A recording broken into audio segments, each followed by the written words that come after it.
Donc, allons-y pour cette fonction. Donc, dans un premier temps, on va faire écoutez, l'étude de la fonction et on va bien voir ce qu'on va trouver comme point particulier. Alors, je vous invite à rester sur les quatre pattes de votre chaise. Alors, ça ne me dérange pas, je ne pense pas que vous allez casser votre chaise, mais je ne voudrais pas que vous fassiez le coup du lapin.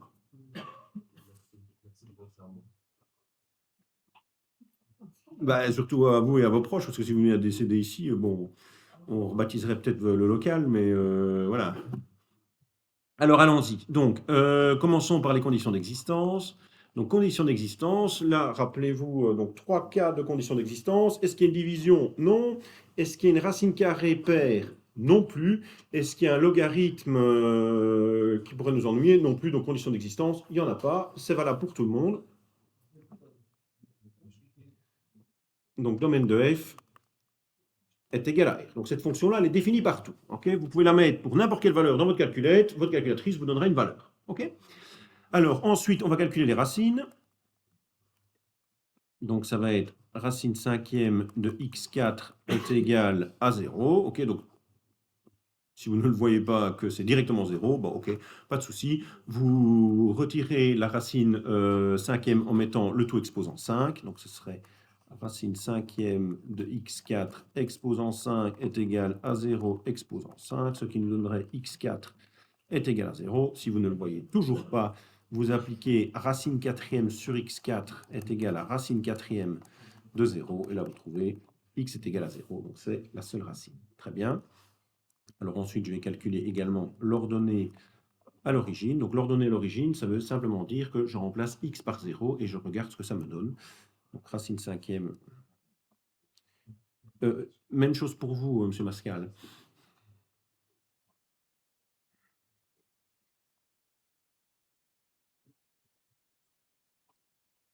Ça fait 0, donc le graphe passe bien par le point 0, 0. Très bien. Alors ensuite, donc là, on peut faire un tableau des signes, tant qu'on est là. Donc x ici, la racine, elle est là. Ok, donc regardons.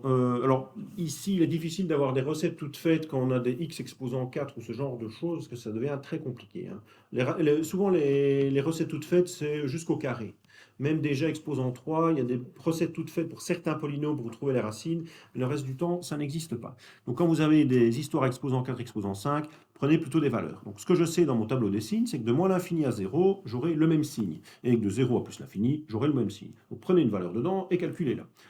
Le plus simple possible. Donc la plus simple possible que je connaisse entre moins l'infini et 0, c'est moins 1. Okay, moins 1 exposant 4, ça fait 1. Racine cinquième de 1, ça fait 1. 1 est positif. Donc vous avez un signe plus ici. Okay, entre 0 et plus l'infini, la valeur la plus simple que je connaisse, c'est 1. 1 exposant 4, 1. Racine cinquième de 1, ça fait 1. C'est positif aussi. Donc ici, je m'attends à une fonction qui va être tout le temps positive, sauf en 0, où elle va valoir 0. Nous sommes d'accord jusque-là? Jusque-là, je suppose que tout le monde est d'accord, c'est magnifique. Alors, allons-y pour les asymptotes. Donc tout d'abord, l'asymptote horizontale.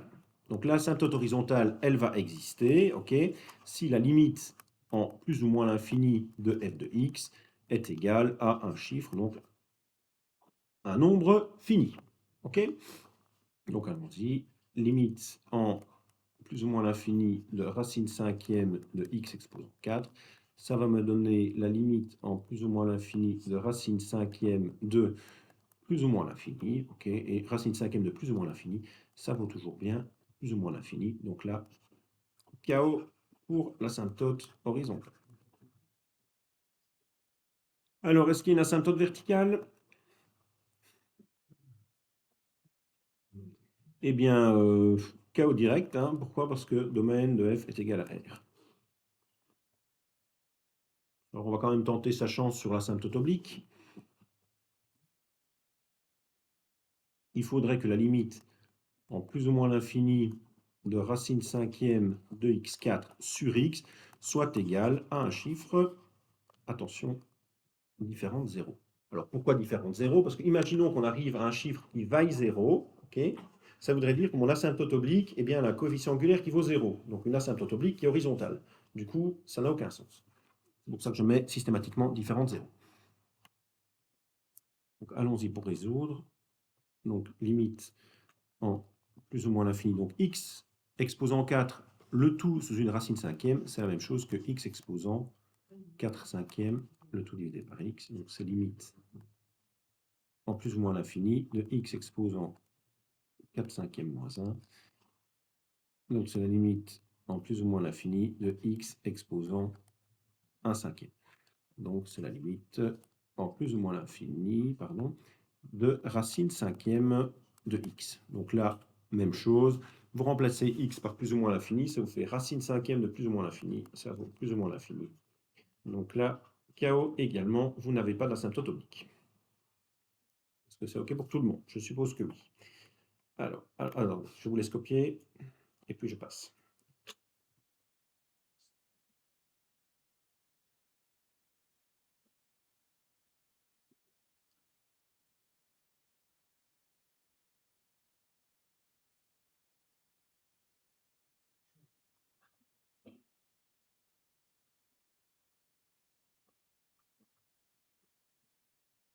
Monsieur, Dites-moi. après la limite est égale à x exposant 4 cinquièmes moins 1, ce ne sera pas moins 1 cinquième.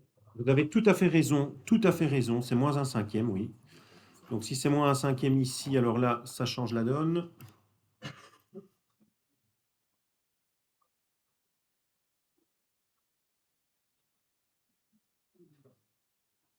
C'est beaucoup pour cette remarque.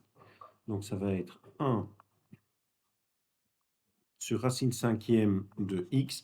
Et donc cette fois-ci, ça va vous donner 1 sur plus ou moins l'infini, et qui est égal à 0. Donc ça ne change pas, il n'y a toujours pas d'asymptote oblique, mais en effet, ce n'était pas pour la même raison. Merci beaucoup.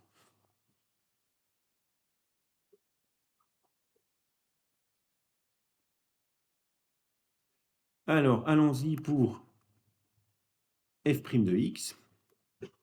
Donc ça va être la dérivée de x exposant 4 cinquièmes prime. Donc là, je vais utiliser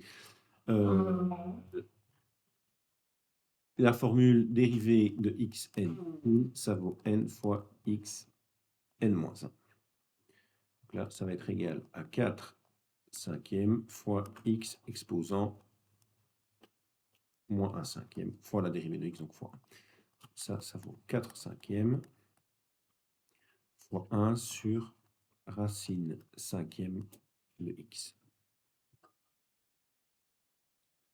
Alors là, c'est une autre histoire, hein, c'est une autre histoire parce que dans ce domaine, dans cette dérivée, x est égal à 0 ne sera pas accepté, enfin, ou du moins, ça va vous donner une tangente verticale. Donc là, je m'empresse de faire le tableau des signes. X, f' de x, 0 ici. Alors, en 0, ben, j'aurai 1 sur 0, ça va me donner l'infini. L'infini fois 4 cinquièmes, ça fait toujours l'infini. Donc là, je mets une barre verticale pour dire que techniquement, ça n'existe pas. Donc la dérivée en ce point-là, elle est infinie. Donc ça veut dire que la tangente au graphe en ce point-là, c'est quelque chose de vertical. D'accord ? Alors, je regarde ce qui se situe à gauche. Donc, je remplace x par moins 1. Donc, racine cinquième de moins 1, ça fait toujours moins 1. 1 divisé par moins 1, ça fait moins 1. Moins 1 fois 4 cinquièmes, je vais avoir quelque chose de négatif. Par contre, à droite de 0, là, je vais avoir quelque chose de positif. Je vais prendre 1. Racine cinquième de 1, ça fait 1. 1 divisé par 1, ça fait toujours 1. 1 fois 4 cinquièmes, c'est positif. Donc ça veut dire que ma fonction de moins l'infini jusqu'à 0, elle descend, d'accord? Elle descend même très rapidement près de 0. D'ailleurs, elle file à moins l'infini ici. Après 0, eh bien, elle monte très rapidement d'ailleurs, juste après 0, et puis elle continue de monter. Alors, ici, vous allez avoir ce qu'on appelle, donc c'est un point caractéristique. Donc la semaine dernière, nous avons vu un premier point caractéristique qui était le point anguleux. Le point anguleux, c'est en un point, la dérivée n'existe pas, okay, mais la dérivée à gauche n'est pas égale à la dérivée à droite, tout en n'étant pas infinie. Ici, en 0, okay, vous avez f' à gauche de 0, qui n'est pas égal à f' à droite de 0. Très bien. Et ces deux dérivées-là, elles valent donc f' est égal à plus ou moins l'infini. Donc si vous avez les dérivées à gauche qui ne sont pas égales aux dérivées à droite et que ces dérivées valent plus ou moins l'infini, vous avez ce qu'on appelle un point de rebroussement.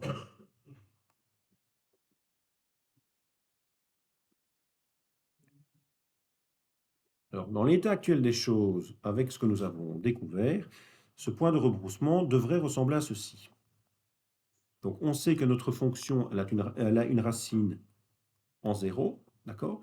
Je sais qu'elle est en train de descendre à gauche et qu'elle descend très rapidement aux alentours de 0. Et ensuite, elle croît en commençant très rapidement aussi. Voilà en gros à quoi devrait ressembler notre fonction aux alentours du point 0.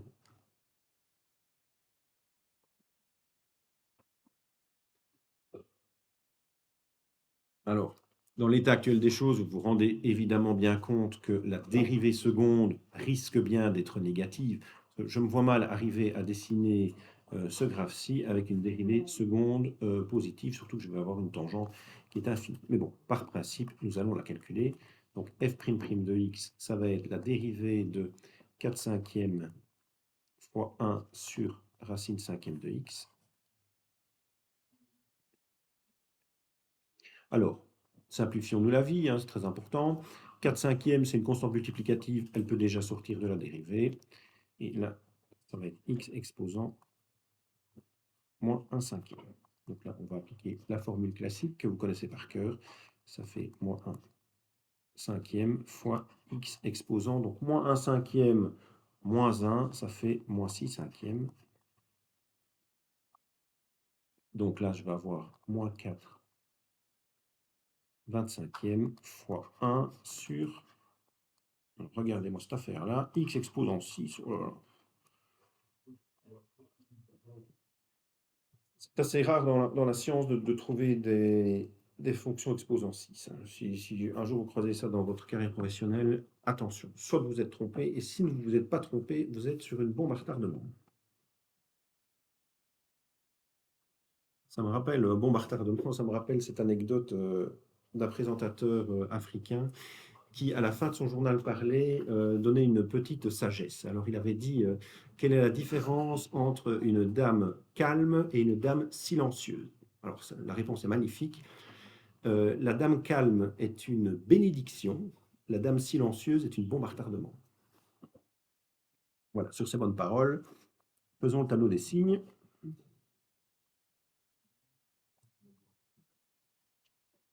Donc, oui, ce que je voulais pour revenir, c'est que ce x exposant 6, si un jour vous rencontrez ça dans certaines de vos cours, de vos machines, dans votre usine, attention, c'est explosif. Alors, allons-y donc sur f' de x, donc vous avez 0 ici. Là, vous voyez que le x exposant 6 est au dénominateur, donc hors de question de le remplacer par 0, donc c'est pour ça que vous allez avoir ici quelque chose qui n'existe pas. Alors maintenant, on va se tracasser du signe à gauche et du signe à droite. Bon, on ne va pas s'en tracasser longtemps, hein, parce qu'on voit que c'est exposant 6, donc que ça soit négatif ou positif, le x exposant 6 va redevenir positif. Donc 1 sur racine cinquième de x exposant 6 est positif. Par contre, moins 4 25e sera toujours négatif. Donc vous aurez toujours un signe moins ici et un signe moins là. Donc la concavité, on s'attendait bien, c'est ce qu'on avait pronostiqué. Hein. C'est une concavité qui est vers le bas. Voilà, donc là on a tout calculé et on va pouvoir représenter la fonction et la vérifier à la calculette.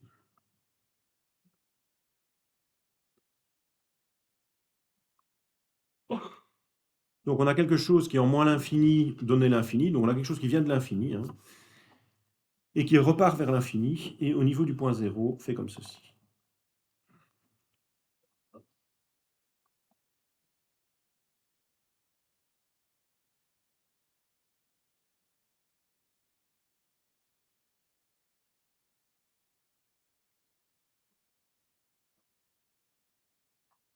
On va juste vérifier.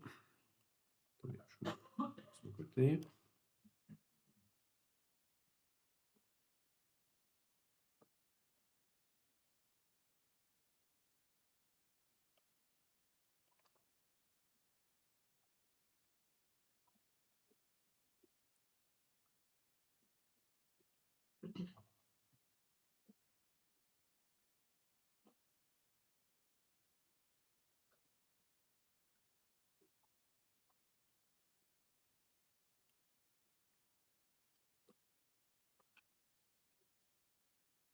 Et voilà, on trouve bien la fonction qu'on avait pronostiquée.